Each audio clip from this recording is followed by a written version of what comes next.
Assalamualaikum warahmatullahi wabarakatuh. Halo teman semua, semangat pagi. Semoga teman-teman semua pagi ini dalam kondisi yang sehat, bahagia, dan sejahtera.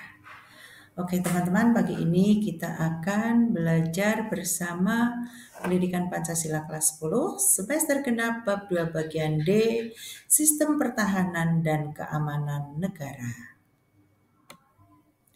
Pembahasan soal asesmen 4. Soal A, pilihlah jawaban yang benar. Nomor 1.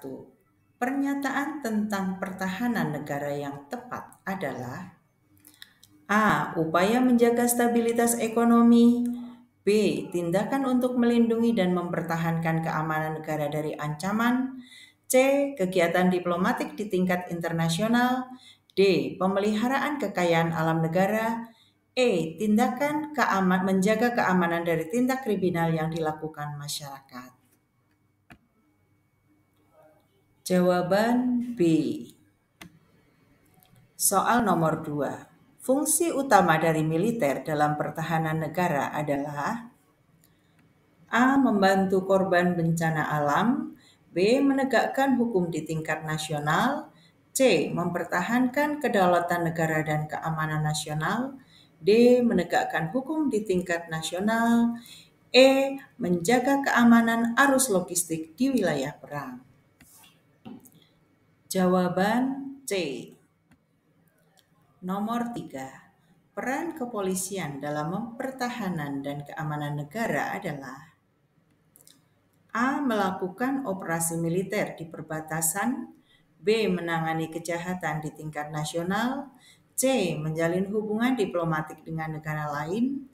D. Mengelola kebijakan ekonomi. E. Menjaga keamanan arus logistik di wilayah perang. Jawaban B.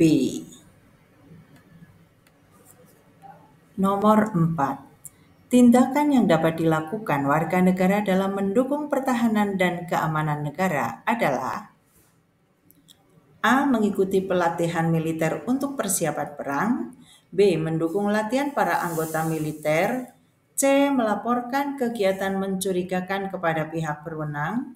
D. Memberikan sumbangan untuk pembelian alutsista. E. Mengarahkan militer untuk menjaga lingkungan rumah. Jawaban C.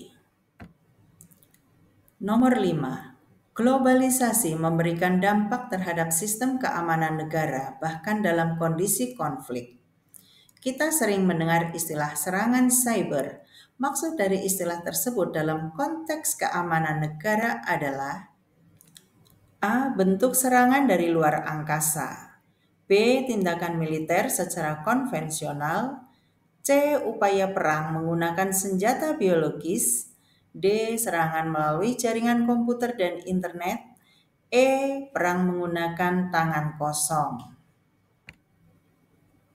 Jawaban D. Nomor 6. Salah satu unsur pertahanan negara adalah A. Pendidikan dan kebudayaan. B. Perdagangan internasional. C. Keamanan cyber. D. Program kesejahteraan sosial. E. Pelaksanaan pemilihan umum. Jawaban C. Nomor 7. Tanggung jawab pemerintah dalam menjaga keamanan negara adalah A. Menjalankan upaya diplomasi internasional. B. Menyediakan layanan kesehatan masyarakat. C. Meningkatkan kesejahteraan ekonomi masyarakat. D. Mengelola sumber daya alam secara berkelanjutan. E. Membentuk kebijakan pertahanan dan keamanan. Jawaban E. Nomor 8. Peran Tentara Nasional Indonesia dalam menjaga keamanan negara adalah A. Menjaga fungsi legislatif. B. Melaksanakan fungsi yudikatif. C. Mengendalikan kebijakan ekonomi. D. Menjaga kedaulatan dan keutuhan negara. E. Bertanggung jawab atas urusan keagamaan. Jawaban D. Nomor 9. Pada suatu hari terjadi bencana alam besar di Indonesia. Pemerintah Indonesia perlu mengambil langkah-langkah tepat untuk menangani dampak bencana tersebut. Tindakan yang harus dilakukan pemerintah Indonesia sebagai fokus utama dalam konteks pertahanan dan keamanan adalah A. Menarik diri dari perjanjian kerjasama internasional. B. Menggelar kampanye literasi bencana untuk masyarakat. C. Meningkatkan kerjasama regional dengan negara tetangga. D. Mendirikan pusat penanggulangan bencana dan koordinasi bantuan. E. Memobilisasi pasukan militer untuk membantu dalam operasi bantuan kemanusiaan. Jawaban D. Nomor 10. Pemerintah Indonesia memutuskan untuk meningkatkan kerjasama pertahanan dengan negara Malaysia dalam rangka menjaga stabilitas regional. Manfaat yang dapat diperoleh dari kerjasama pertahanan ini adalah A. Menjaga keamanan regional dan mencegah konflik bersenjata. B. Menurunkan kualitas dan profesionalisme pasukan militer. C. Memperkuat kedaulatan negara secara independen. D. Meningkatkan persaingan militer antar negara. E. Mengurangi biaya pertahanan nasional. Jawaban A. Kerjakan soal-soal berikut. Nomor 1. Suatu negara menghadapi situasi konflik di perbatasan dengan negara tetangga. Jelaskan strategi yang dapat diambil oleh negara tersebut untuk menjaga keamanan perbatasan dan mencegah eskalasi konflik.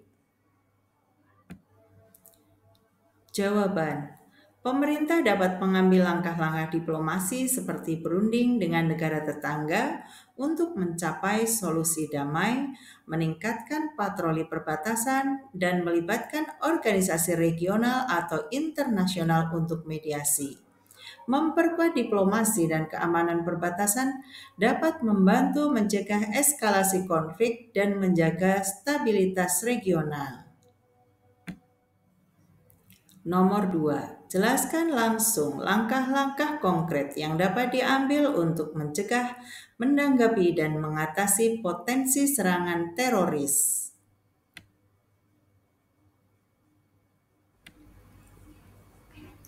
Pemerintah dapat mengambil langkah-langkah proaktif seperti meningkatkan intelijen, keamanan, memperkuat kerjasama internasional dalam pertukaran informasi teroris, meningkatkan pengawasan terhadap wilayah yang rentan, dan menyusun program deradikalisasi untuk individu yang terpengaruh. Nomor 3. Bagaimana implementasi pemerintah dalam memanfaatkan teknologi canggih untuk meningkatkan pertahanan negara? Pemerintah dapat mengimplementasi teknologi canggih dalam keamanan cyber, pemantauan perbatasan menggunakan satelit dan drone, serta penggunaan teknologi kecerdasan buatan untuk analisis dan intelijen. Pemanfaatkan teknologi ini dapat meningkatkan efektivitas dalam mendeteksi ancaman dan merespon cepat. Soal nomor 4. Bagaimana penerapan konsep pertahanan total dapat membantu negara dalam menghadapi situasi darurat?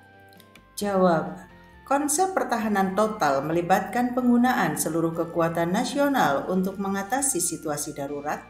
Pemerintah dapat mengaktifkan pasukan militer, melibatkan masyarakat dalam kegiatan gotong royong, menggunakan sumber daya ekonomi dan teknologi, serta memobilisasi seluruh potensi nasional untuk menghadapi dan memulihkan kondisi darurat. Soal nomor 5. Jelaskan strategi yang dapat diadopsi untuk melindungi masyarakat dan infrastruktur dari dampak perubahan iklim. Jawab: pemerintah dapat menyusun kebijakan adaptasi terhadap perubahan iklim membangun infrastruktur tahan bencana, meningkatkan sistem peringatan dini, dan melibatkan masyarakat dalam upaya pelestarian lingkungan. Kolaborasi internasional juga diperlukan untuk mengatasi dampak perubahan iklim yang bersifat lintas batas. Oke teman-teman semua, demikian tadi pembahasan soal pada bab 2. Semoga bermanfaat. Terima kasih sudah menonton video ini. Sampai jumpa di lain kesempatan. Semoga teman-teman selalu dalam lindungan Allah SWT. Wassalamualaikum warahmatullahi wabarakatuh.